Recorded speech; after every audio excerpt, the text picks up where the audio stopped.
Despite the fact that the NHL season has just started today, there are several executives that are already feeling the pressure for their teams to have successful seasons and then make deep playoff runs. So today we're going to take a look at 3 NHL GMs we think are starting off the season on the hot seat. Hey everybody, welcome into Clearing the Benches, your one-stop shop for hockey content. If you go ahead and hit your subscribe button right now, you'll be sure to be in on all of our future videos. Well, the NHL season is officially underway. The Sabres and the Devils are playing as we record this over at the O2 Arena in Prague. I think that there are some GMs this year that know their teams have got to make deep playoff runs, and one of them I think is in Stanley Cup or bust mode. So let's take a look at the 3 guys we're talking about. The first guy we're talking about is Stevie Yzerman of the Detroit Red Wings. I think the Yzer plan is in big-time danger this year. He's been their GM since April 19th of 2019. When I look at this team, the first thing I see is that Dylan Larkin is the team's best and most consistent player. That team goes up and down. They win when he's in the lineup, and they lose when he's not in the lineup. When I look at the recent drafts that Yzerman's made since 2019. A lot of people aren't going to want to hear this, but his 2019 draft pick, Moritz Seider, his numbers are actually getting worse as the years go on. His rookie year 3 years ago was his best year, and his numbers have been in the decline the last 2 years. Another guy that I see, and I see the opposite, and that's Lucas Raymond. Sky's the limit for this kid. I think Lucas Raymond could be a 50 and maybe even one day a 60 goal scorer in today's NHL.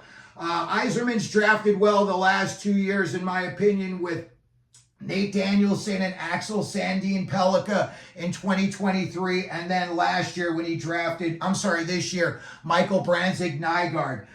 The Red Wings have missed the playoffs 8 straight seasons, and in my opinion, they still have goalie woes. I know, in the future, they drafted Sebastian Cossa, but that's not going to be for a few years. And we're talking about just this year. When I look at some of the guys that Yzerman's bought in, I know Kane is just a generational player, and that guy is capable of doing anything. And he could throw the team on his back, and he could do like a Sidney Crosby this year and just go off. But when I see some of the other signings, guys like Kopp and Rasmussen, I just think to myself, maybe you could have spent your money elsewhere, especially some of the term that he gave out. My opinion this year is that Patrick Kane is obviously Stanley Cup or bust mode. I don't really think he's going to stick around much longer, especially if the Red Wings were to miss the playoffs. That's for sure. And speaking of missing the playoffs, I truly believe that if the Detroit Red Wings miss the playoffs this year, I think Stevie Y is going to be gone next offseason. Next up on our list, I've got Rob Blake of the Los Angeles Kings. He's been their GM since April 10th of 2017, and he has had 7 drafts. When I look at the history of Rob Blake as the GM, I kind of put this equation together, and it just is a terrible equation for the LA Kings and their fans. He basically traded Gabe Vilardi and Brock Faber for Kevin Fiala and Darcy Kemper. Of all the players that Blake drafted, there's only a handful of them that are playing on this roster and making any kind of a difference. When we look back at, the trade that he made with Winnipeg, and you think that he gave up Gabe Vilardi for PLD, and you think that Gabe Vilardi scored 36 points in just 47 games for Winnipeg before he got injured. And on the other side of things, PLD only had 40 points in a full 82-game season. So when I look at that trade, I think to myself, that was just a terrible deal. And then again, moving forward, how it all played out, with the future trades that they made. But when we look at the players on the roster, you got Mikey Anderson. I like Mikey Anderson. He's not a superstar, but he's steady on the back end. And then you got a couple of guys that I think are about to go down as busts, and that is Alex Turcotte and Arthur Kaliev. Turcotte's been around for a bit, and he really hasn't made much of an impact. Maybe this year that changes. Kaliev, same thing. They thought he was going to be just a sniper, maybe a 30-goal-a-year guy. And it really hasn't played out that way, and now he's on the shelf with a busted-up clavicle. There are some players that he's drafted that I do like, and I think that these guys have good futures in the NHL. Jordan Spence, he's a good defenseman, and he's good on the power play. Quentin Byfield, when they took him behind Lafreniere, I think that him and Lafreniere have both proven that, moving forward, they've really, the game has slowed down for them, and I think both of those guys are going to have monster years this year.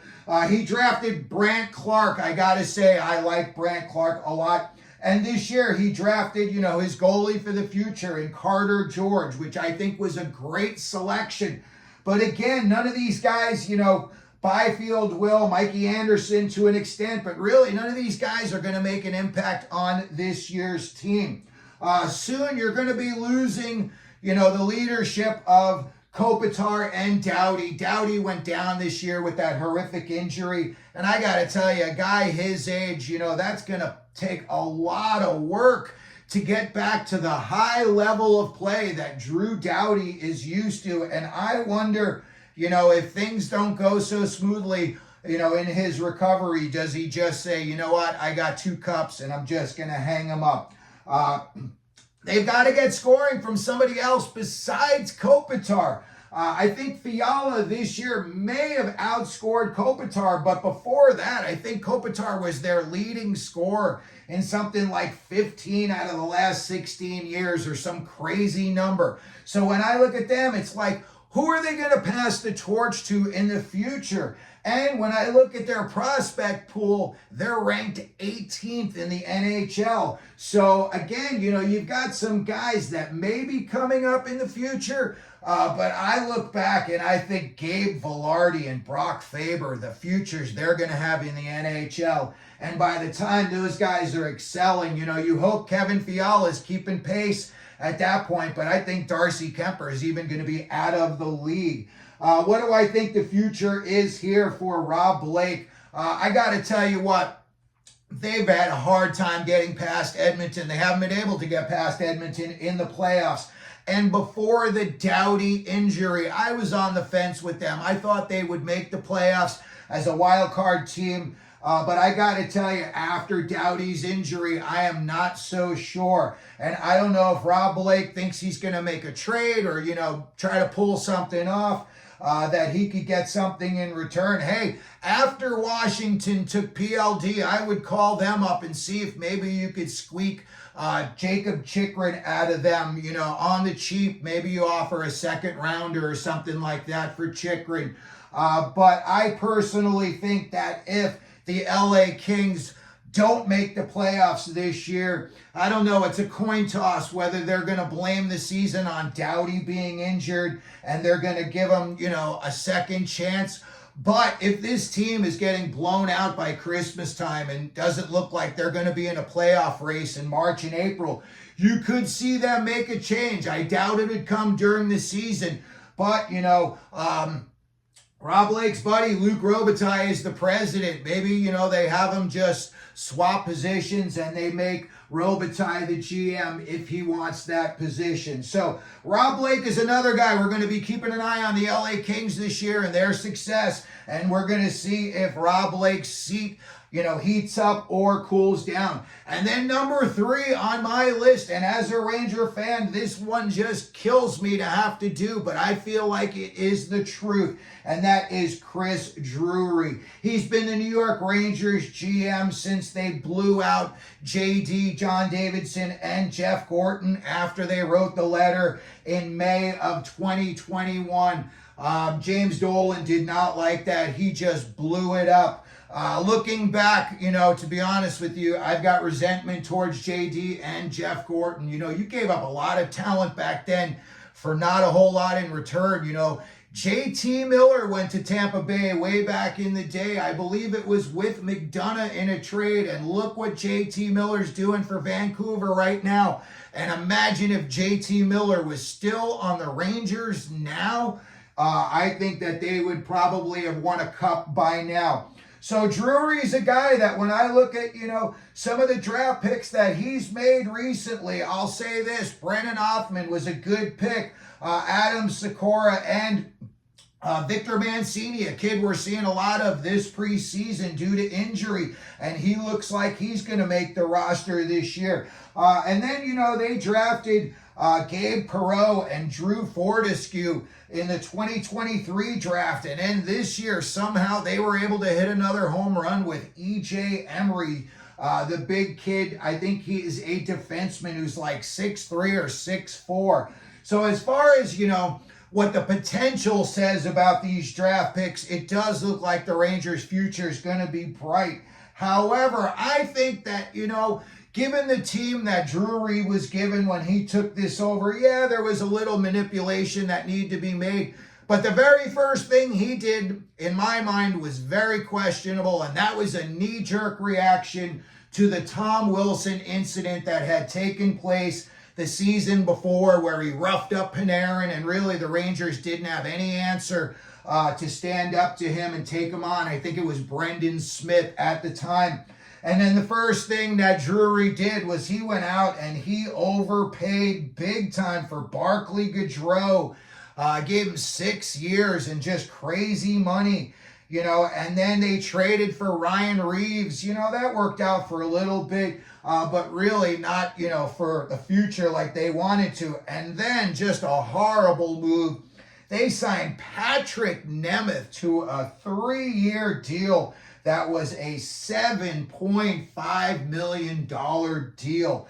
And when you look forward, a couple of years, they bought out Nemeth, and then they recently bought out Barclay Goodrow. So, the Rangers didn't win any cups with those guys. So I would say that those signings did not help the team out in any way. He traded Buchnevich for Sammy Blais. What were you thinking? Buchnevich was one of the most talented guys on the Rangers, and again, with the skill level they've got now, he might have been a guy that would have helped them win a cup by now. And when they traded him for Sammy Blais was just garbage with the Rangers. I'm sorry, he got hurt. I think it was Subban slew-footed him in the first game, and that was it. It just circled the drain and it flushed down the toilet right away.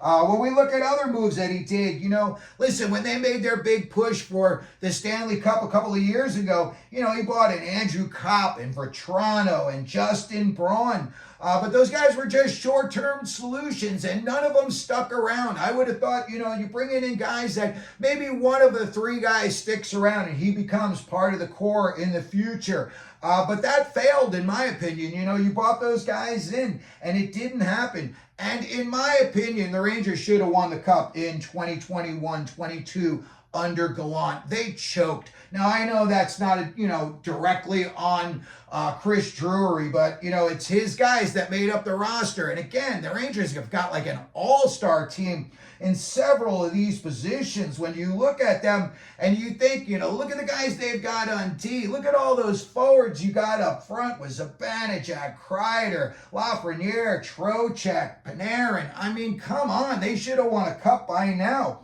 And now my question is, how long is Peter Laviolette going to stick around? He's already got his Stanley Cup. And, after a while, I hate to say it, but the New York coaching job becomes a headache. And you wonder if a guy like him is going to stick around if the Rangers don't win the Cup or at least make a good run in the playoffs this year. So that's going to do it for our video. That is the 3 NHL GMs that we think are starting off the season on the hot seat. Let me know what you think down in the comment section. Maybe you think I'm crazy about these 3 guys. Maybe you think I'm onto something.